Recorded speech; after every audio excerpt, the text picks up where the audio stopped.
Lest my plot twist or my 11th hour change, in 5 months from now, mawawala po yung Visiting Forces Agreement between the Philippines and United States. That means, ayon sa top officials ng government, our alliance with the United States will be practically useless.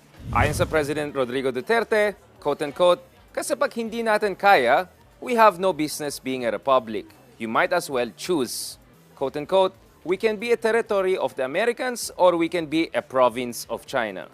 So ang tanong ngayon is, whether we are ready to stand on our own. Meron ba tayong sapat na kakayahan para depensahan ang ating bansa laban sa mga external and internal security threats? Para kay Pangulong Duterte, the dilemma, or rather the challenge for the Philippines is pretty clear. Do we want to be a territory of the United States or a province of China?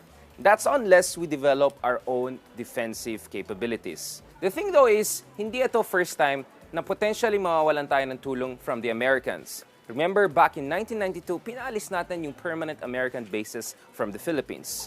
But few years later, we signed the Visiting Forces Agreement with the United States precisely because we realized we could not stand on our own. 2 decades later, can we afford to be without the Americans?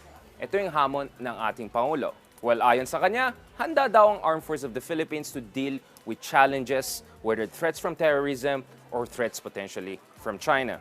Well, the way the President puts it is that he doesn't want our alliance with the United States to stay as it was precisely because nagme-meddle daw sila sa ating internal affairs. So ngayon, hinahamon niya yung Armed Forces of the Philippines to develop the necessary capabilities for us to stand on our own. In fairness, since 2011, the Armed Forces of the Philippines has been undergoing a military modernization program. Billions of dollars have been poured into developing our minimum deterrence capabilities. Pero realistically, most experts will tell you that we are decades away from developing necessary capabilities to defend ourselves from the scourge of terrorism domestically, and even more importantly, the threat from China in the West Philippine Sea.